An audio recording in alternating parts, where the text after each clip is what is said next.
ভিডিওতে আমি আপনাদের সাথে যে টপিকটা নিয়ে আলোচনা করবো সেটা হচ্ছে, আপনারা যদি একটু ল্যাপটপের স্ক্রিনটা দেখেন, এখানে আমি আপনাদের জন্য একটা পিডিএফ রেডি করেছি। অর্থাৎ যেখানে আলোচনা করা রয়েছে যে লাইফে চলতে চলতে অনেক সময় কিন্তু আমাদের জীবনে অনেক রকম খারাপ পরিস্থিতি আসে। এবার সেই খারাপ পরিস্থিতিটা যখনই আমাদের জীবনে আসে না, আমরা কিন্তু থমকে যাই। মানে আমরা এমন একটা জায়গায় স্টপ হয়ে যাই যে আমরা কিন্তু আর এগিয়ে যেতে পারি না। তো সেই জায়গা থেকে বেরিয়ে আমরা কি করে মানে খারাপ সময় থেকে ভালো সময়ের দিকে এগিয়ে যাব, তার উপর আজকের ভিডিওতে আমি আপনাদের সাথে 20টা পয়েন্ট কিন্তু আলোচনা করব। তো যাই হোক, ভিডিওটা কিন্তু স্কিপ না করে আপনারা পুরো ফার্স্ট থেকে লাস্ট পর্যন্ত অবশ্যই শুনবেন। আর যদি এই পিডিএফটা আপনারা পেতে চাইছেন, তাহলে অবশ্যই আমাকে কিন্তু কমেন্ট করে জানাবেন, বা আমার স্ক্রিনে দেওয়া হোয়াটসঅ্যাপ নম্বরে আপনারা কিন্তু কন্ট্যাক্ট করতে পারবেন। ক্লিয়ার? তো যাই হোক, এখানে সবার প্রথমে যে পয়েন্টটা আপনার সাথে শেয়ার করতে চাইবো সেটা হচ্ছে, এই খারাপ সময়টাও কিন্তু একদিন কেটে যাবে। একটুখানি ধৈর্য ধরুন, আশা ছাড়বেন না। প্রতিদিন রাতের পরে যেরকম সুন্দর সকাল আসে, ঠিক সেরকম এই খারাপ সময়ের পরেই কিন্তু একটা নতুন ভালো সময় আসে। যাই হোক, সময়কে বিশ্বাস করুন, সময় কিন্তু অবশ্যই পরিবর্তন হবে। কারণ সময় দিন দিন পরিবর্তন হয়। এখন যদি আপনার খারাপ সময় চলছে, তাহলে আগামী দিনে কিন্তু আপনার ভালো সময় অবশ্যই আসবে। যাই হোক, দ্বিতীয় নম্বর যে পয়েন্টটা এখানে শেয়ার করা রয়েছে, খুব সুন্দর সুন্দর পয়েন্ট, সেটা হচ্ছে সমস্যা মানে জীবনের শেষ না, নতুন কিছু শেখার শুরু। প্রতিটি সমস্যার ভেতরে লুকিয়ে থাকে কিন্তু একটা শিক্ষা।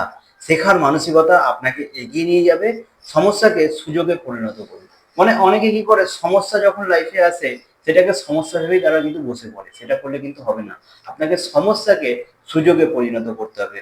যাই হোক, পরবর্তী পয়েন্ট যেটা শেয়ার করা রয়েছে সেটা হচ্ছে, ধৈর্য ধরলে অনেক কঠিন সময়ও পার করা যায়। অর্থাৎ যখন আপনার লাইফে খারাপ সময় আসবে না, সেই খারাপ সময়টাই আপনি কিন্তু ধৈর্য ধরতে শিখুন। যত বেশি আপনি ধৈর্য ধরবেন, তত তাড়াতাড়ি কিন্তু আপনি সেই খারাপ সময়টাকে ওভারকাম করতে পারবেন। যাই হোক, পরবর্তী যে পয়েন্টটা রয়েছে সেটা হচ্ছে, আজকের কষ্ট আপনার ভবিষ্যৎকে কিন্তু দাঁড় করাতে সাহায্য করবে। দেখুন, যখন যখন আমাদের জীবনে কঠিন পরিস্থিতি আসে, একটা জিনিস মনে রাখবেন, সেই কঠিন পরিস্থিতি আপনাকে কিন্তু আরো বেশি স্ট্রং করতে আসে। তো সেইখানে কখনোই আপনি ভয় পেয়ে যাবেন না যে আমার জীবনে কেন এরকম পরিস্থিতি আসছে। সেই পরিস্থিতি আপনাকে আরো স্ট্রং করতে আসছে, এবং সেই স্ট্রং পরিস্থিতি আপনাকে কিন্তু আরো বেশি সফলতার দিকে নিয়ে যেতে সাহায্য করবে।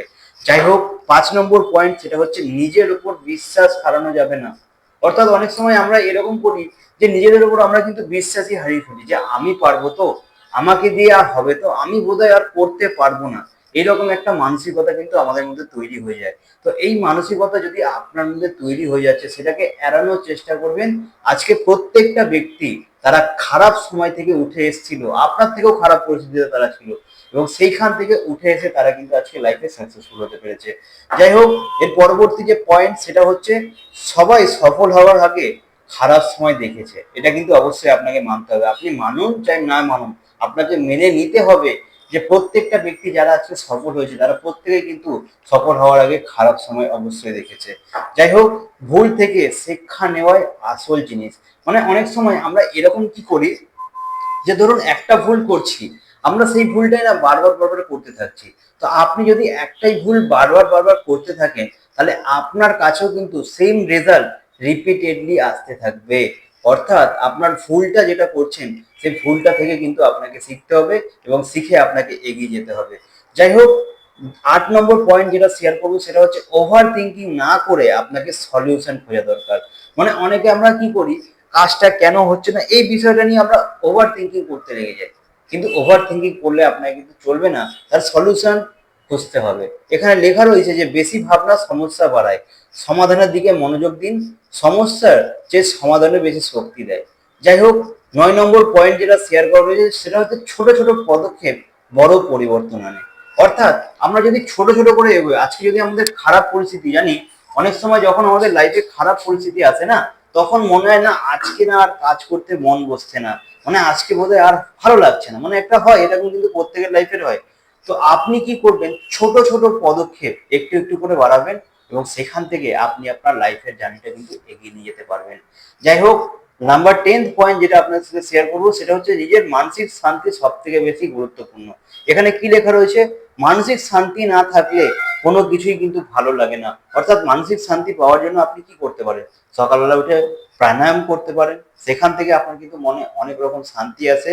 যাই হোক, নিজের জন্য সময় বের করুন, শান্ত মাইন্ড এবং হ্যাপি লাইফ বেটার ফিউচার, অর্থাৎ আপনার মাইন্ড যদি শান্ত থাকে তাহলে সেটা দিয়ে আপনি কিন্তু অবশ্যই একটা বেটার ফিউচার আগামী দিনে করতে পারবেন। তো এই বিষয়গুলো মেনটেন করুন। এরপরেও আরো 10টা পয়েন্ট রয়েছে যেটা আমরা কিন্তু আগামী ভিডিওতে আপনার সাথে আলোচনা করব। আর আপনারাও যদি এই ভিডিওটার পিডিএফটা পেতে চাইছেন বা এই পিডিএফটা যেটা আমি রেডি করেছি যদি আপনারা পেতে চাইছেন তাহলে অবশ্যই কমেন্ট করে জানাবেন বা আমার স্ক্রিনে দেওয়া হোয়াটসঅ্যাপ নাম্বারে আমার সাথে পার্সোনালি যোগাযোগ করবেন।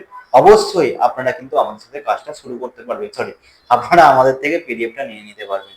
তো যাই হোক, চলুন আজকের ভিডিওটা আমরা এখানে এন্ড করলাম। Thank you everyone, wish you all the best. আপনারাও কি এরকম খারাপ পরিস্থিতির মধ্যে পড়ে রয়েছেন তাহলে সেটা অবশ্যই আমাকে কমেন্ট করে জানাবেন। খারাপ পরিস্থিতি আপনাকে কিন্তু ওভারকাম করতে হবে। দেখুন, খারাপ পরিস্থিতি এসছে মানে এটা না যে আপনি হার মেনে গেছেন। খারাপ পরিস্থিতি এসছে মানে আপনাকে আরো একবার দ্বিতীয়বার উঠে দাঁড়াতে হবে। ভাবুন, ছোটবেলা থেকে আপনি কতবার পড়ে গেছিলেন, তারপরে আপনি উঠে দাঁড়িয়েছেন কি দাঁড়াননি? তারপরে আপনি চলতে আরম্ভ করেছেন, তারপরে আপনি দৌড়তে আরম্ভ করেছেন, দৌড়তে গিয়েও পড়েছেন, তারপরে আবার চলেছেন। সাইকেল চালাতে গিয়ে যখন পড়ে গেছি, পায়ের রক্তটা নিয়ে তিলক লাগিয়ে দিয়েছি, নে চল আবার চালানো শিখেছি। এই যে জেদটা আপনার মধ্যে ছিল, এই জেদটা আপনার মধ্যে আবার জাগরণ করতে হবে। খারাপ পরিস্থিতি থেকে আপনি ভালো পরিস্থিতিতে অবশ্যই এগিয়ে যেতে পারবেন। তো চলুন, ভিডিওটা এখানে এন্ড করলাম। থ্যাংক ইউ সবাইকে। যদি ভিডিওটা ভালো লাগে তাহলে চ্যানেলটাকে অবশ্যই সাবস্ক্রাইব করে যাবেন। আর আমাদের চ্যানেলে প্রথমবার এসে থাকলে ভিডিওটাকে লাইক আর একটা কমেন্ট অবশ্যই করে যাবেন। তো চলুন, বাই বাই।